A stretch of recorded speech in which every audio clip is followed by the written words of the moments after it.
Hello, this is Ahura. I will be with you with the global economic outlook in the week ahead, which is going to be the week 31st in 2025. As always, let's first check and see how review and what we had previous week, and then we can go forward and check the week ahead. Last week, it was somehow the interesting week because mostly not because of the economic data, mostly because of things that happen around the economy, especially with the earnings reports in one hand, and on the other hand, with the U.S. and China, U.S. and Japan agreements. We know that on the trade tensions, U.S. got some like mini agreement with Japan, and that helped the stock market generally, not just in the U.S. and Japan, overall in the globe, especially in Europe, also to increase because that supported the idea that maybe U.S. and Europe also can get some point before August 1st, which the tariff is supposed to start. About the negotiations between the U.S. and China also is going on, and we know that there are very high risks that if they do not get to some agreements, I mean they do not reach to some the points, maybe it can crush the stock markets at least for the short term. But generally, what we had the previous week, this agreement between this, the idea that at least the idea or the structure for the agreement, we can say, because it's not totally the agreement, it's like the structure for the agreement. This idea of the structure idea supported the stock markets and supported the global markets generally. In China also, the data that we had, there were somehow the positive, they supported that we can get the 5% GDP expectations, the GDP growth expectations for 2025.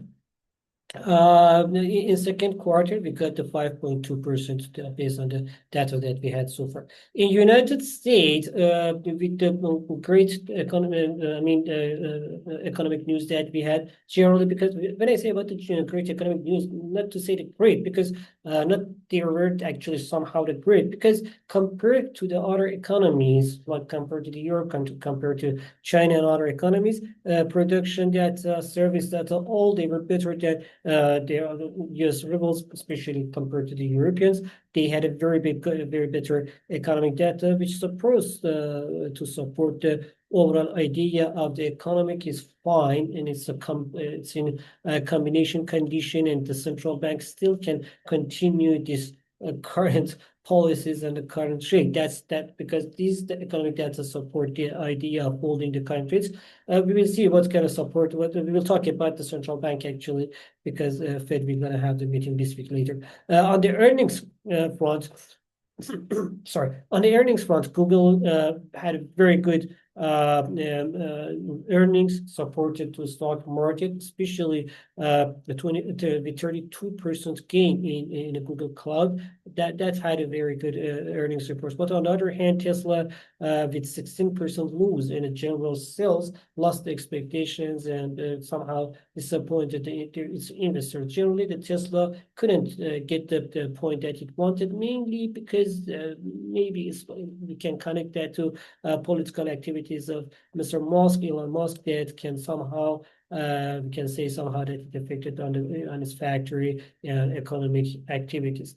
So, but generally, with the underlying data, if you look at the underlying data in the United States, still we should be somehow we should have some concerns about the economic growth as well. We shouldn't be that much positive generally. In Europe, the central bank hold the interest rate as it was expected, but generally the PMI numbers that we had, they showed that the European economy somehow is top among last 12 months, but still compared with the previous years, the European economic activities is still low, and we have to wait for more signs to say that the European economy is moving forward. That's why the central banks held the rates and wait for more reasons and more signs actually. In United Kingdom, PMI numbers showed that the service sector is getting slightly weaker. We know that the manufacturing sector also, they were not such, that's factors, manufacturing activities actually were not such so good and brilliant. That's why we should say that central bank in United Kingdom or Bank of England will cut the rates in its next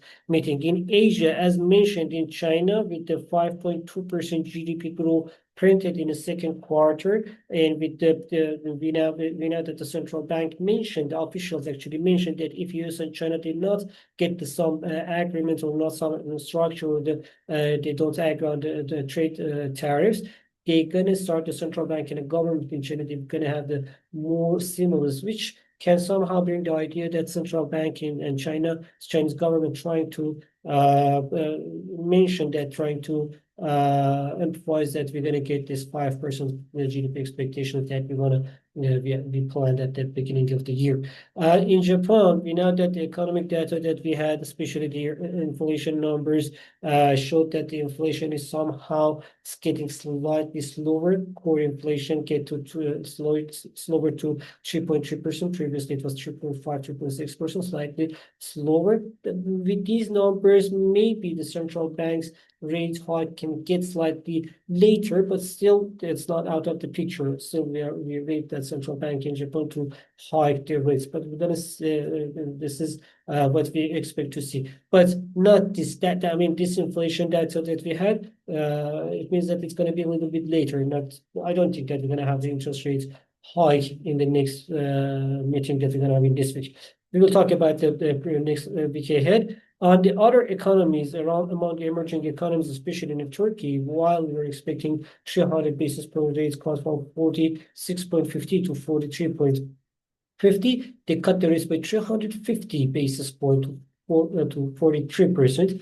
Inflation is somehow under control, around 35% annually. That's why the central bank, they cut the rates. But on the other, I mean, when I say under control, it's not. It doesn't mean that it's low. It means that it moves on the plan, in the plan of the central bank's plan. But we know that because of the political stuffs, the central bank, they hiked their rates 2 months ago, and now they're getting back to the plans that they had before this geopolitical tensions. That was what happened previous week. But for the week ahead, as mentioned, the week ahead is going to be an amazing week. It's very busy and very big week with the central banks meeting, with the NFP numbers, with the geopolitical tensions. And while at the end of the week, on Friday, we're going to have this first where the trade tensions going to be at its top and highest the level of the tensions. And at the same time, we have very important earnings supposed to be published this week, including Microsoft, Meta Platforms, and others. On economic calendar, let's go one by one on the days. I will talk about the US at the very end. Before that, and US, but the US and the central bank, I will talk about at the end. But before that, we're gonna review some other economic data. On Monday, we don't have too much important data to be watched. On Tuesday, we'll have the GDP numbers from some European countries, but what is expected to be get on the focus mostly, it's the GDP number from the GDP data from United Kingdom, where we expect to see the more sorry, not the GDP data, mortgage rate data from the United Kingdom. The mortgage rates and the number of the mortgage rate, we're gonna have the mortgage rates, we're gonna have the mortgage approvals. Since the mortgage rate slightly increased previous month, that's why we expect to see we expect to see that the approvals of the request, actually the applies for the mortgage got a little bit lower in June. That means that the central the housing markets also should be slightly weaker. On Tuesday, we're gonna have the trade data from United States, but what's mostly will be watched is the retail sales numbers by Redwood, which we are expecting to see after 5.1% rate improve that we had in May. In June, probably we're gonna have slightly bigger data. Consumer confidence also slightly should be, I mean, it should be about 93, 94, not increasing, not falling around that number. But GLT is supposed to get slightly weaker, so lower, which means that from 7,770,000 GLTs or open jobs, we're gonna have about around 7,250,000, which means that the labor market gets slightly cooler or weaker. On Wednesday, we're gonna have the consumer confidence. We're gonna have the consumer price index or CPI from Germany, where we expect to see the inflation is falling slightly lower, under 2%. We're gonna have the retail sales also in Germany. Also, the retail sales also after 1.6% fall in previous months, we supposed to slightly increase. The German on the German inflation supposed to be German inflation also we're gonna have this week, not maybe not on Wednesday. Yeah, but the German inflation supposed to be fell to 1.9%. On the GDP front, also German GDP supposed to increase by 0.1%. Actually, the market's expecting around 0.1% quarterly fall and 0.1% annual growth. But what I expect to see is around for the second quarter, I think the German GDP should be flat, same as the whole Eurozone GDP expectations. On the other countries, we're going to have the inflation numbers from other European countries, including the Spain, including the French as well.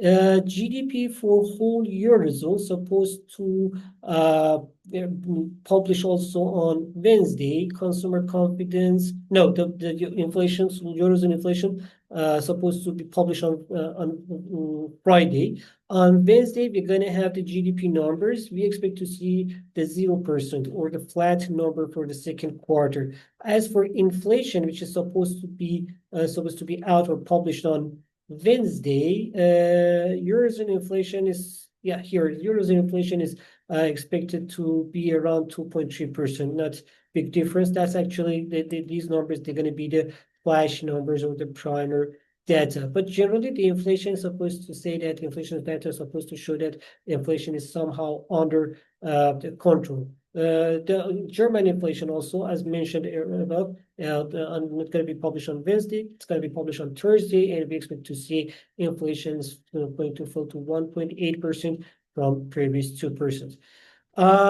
Yeah, that's from out of the US. These are the most important data. And the PMI numbers, we're gonna have the PMI numbers also from most developing economies in the week ahead, but mostly they're gonna be the primary data, and not going to affect the market too much, because the data is going to show that that's like the first prediction for the July. So, but market gonna focus, as mentioned, on in United States. Let's first talk about the Japan and the Canada also, and then we're gonna go to the United States. On Wednesday, we're gonna have the central bank meeting in Canada, where we expect to see the interest rate to be held at 2.7%. That's you're gonna go here. BOC, or Bank of Canada, supposed to hold the rates at 2.7%. We know the inflation is somehow under control in Canada, and now it's time to see how the economy is going to react to these data. So that's why the inflation is that's why the central bank's probably gonna take the policy of the hold and wait policy. On next day, on Thursday, we're going to have the BOJ meeting as well, in a central bank meeting in Japan, where we expect to see the interest rate to be held at 0.5%. But generally, based on the data that we had, inflation slightly decreased to 3.3% for the core inflation. This is while the economic activity also slightly slower. That's why the central bank may held, just like we are expecting anyway to interest rate hike for this year, but it's probably be supposed probably we're going to see that at the end of the year, not now, especially in this week. It's about the Japan and the Canada, but about the United States. United States, we're going to have the labor market data, core PC price index, and PC price index, and NFP numbers. I will talk about the NFP and central bank meeting, because actually the event taught the NFP, which is supposed to be published on Wednesday. Market can somehow pay attention on that, but since that it's going to be like 2 days after the central bank meeting, cannot change the market, because the market is going to affect mostly to the central bank meeting and the decisions, which is actually publicly now what's going to be the decision. But we're talking about that. About the labor market, we expect to see the unemployment rate to slightly increase to 4.2%, with around 100,000 newly created job, and average earnings also supposed to increase by 0.2%. 0.3% monthly and around 3.9 or 4% annually. That's gonna be somehow the positive data for the labor market. That's gonna be written as somehow the positive data for the labor market. But the day before that, on Thursday, we're gonna have the PC price index, core PC price index. We expect to see that both PC price index and core PC price index, the personal inflation, to increase by 0.3%. To again showing that the inflation compared with the previous months is getting slightly steeper. They may support the US dollar index with this way, which is going to talk about that on the charts as well. But about the central bank meeting on Wednesday, as mentioned, we are not expecting to see any interest rate cuts or changes in the policies because as Federal Reserve officials in the previous weeks mentioned that for now, the policy, the economic condition is somehow resilient. US economy can afford this 4% inflation, 4.2%, 4.25%. The market's moving fine. The labor market's 4.1%, 4.2% unemployment rate is fine. Newly creating job is fine. We cannot say that they're not the concerns, but they're fine. Production's fine. Retail sales somehow fine. So all these data say that what we have right now is that this economy can handle this inflation and this interest rate, at least for now. That's why the central bank should not be in a hurry to cut the rates. So we are not expecting for any rate cuts. But what we're expecting to see, what market is looking at is this Mr. Powell's press conference right after the meeting. It's going to tell us what's going on in the market. If he taught anything or if he mentioned anything about the next rate cut, it's going to be in September or it's going to be later. All these data, what market can expect, what market can find or can take from Mr. Powell's or take from Mr. Powell's speech as his hawkish or dovish speech, that can affect the market. Otherwise, generally, we are not expecting to see very big effect on the market. Still, as mentioned, the thing is that this is a central bank meeting. It can affect the market, and we have to follow that very carefully.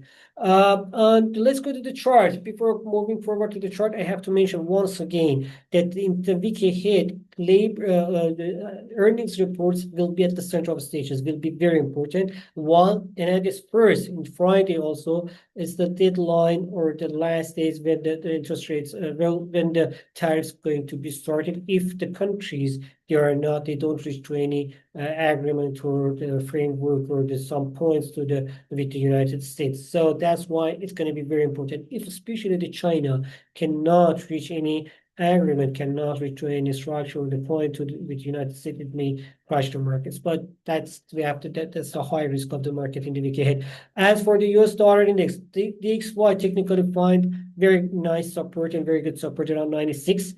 That's why after that we saw a little bit of the covering. Now around 97.48, we expect to see 96.30, 96.50, and 99, the area for the US dollar. But for the week ahead, 97.50, 98.50 will be the most expected dollar index. The area that we expect to see. Generally, we are positive about the US dollar, but not to see as a positive to see that that's going to be increased so much. But at least we can say that we wouldn't see much lower data. On the gold front, while the geopolitical tensions slightly, the market is actually, we can say, slightly decreased based on the trade agreements that we had and the positive expectations that we have for the week ahead, that somehow the stock market had a negative reaction.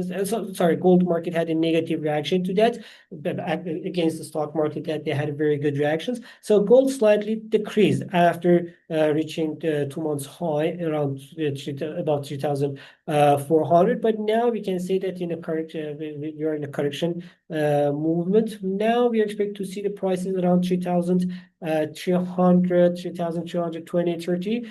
But reaching new high needs more volatile in the market. For now, we expect the market to be more stable around these area to find the 3,000, to make the 3,300 or around the 3,000. We had somehow same behavior in the market around $2,000. It's moved around 2,000 higher, 2,003 and back to around 2,000, 2,100, 2,200, 2,000 around these movements, make this base very label and very basic level for itself, and then started to increase later. That's what we can expect for the gold as well, for the gold price around 3,300 as well, 3,000 and 3,200 as well. So that's why for now 3,250, 3,250, 3,300, that these areas is in the mid side, in a midterm that we're expecting to see. That's why, so for now we say that somehow the correction around 3,300 what we're expecting. We're not too much positive about the gold, but in a bigger picture, still gold in a buy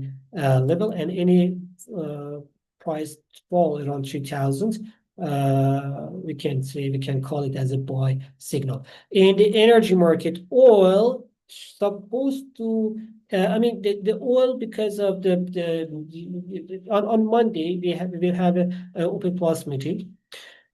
We know the production is increased. We know there's some good news about the production from Venezuela. We had some news about the Libya. Yeah, these data supported, and we had the news about the Russia also, about the more supply. These data generally bring the idea that the supply in America is not an issue. So that's even taught the stock market. They increased very well, and they had a very good reactions in the previous weeks, and especially previous days. While the stock market, they were positive, the oil couldn't move too much because of these news that we had. So in the week ahead also, we have to follow up the OPEC Monday meeting of the OPEC ministers, but at the same time, we have to check the stock markets as well. If the earnings reports are so positive, if the stock markets are good, that can support the oil market as well. Since on the other hand, we expect to see the US dollar to get slightly its lost power back, which can put in a little bit limited on the oil price as well. But generally, the oil still with the stock market with this opposite ideas that we have in the market, we can say that the gold in this current levels can go further around 65, 70, 68, 64, around these levels. We are not too much positive or negative about the oil. Somehow the side movement around these levels still would be in the picture. And as for the stock market, for S&P 500, Dow Jones, and Nasdaq, all of them, they're still positive in a bigger picture, especially if you look at, for example, about the Dow Jones, around about 42,000 is still the positive.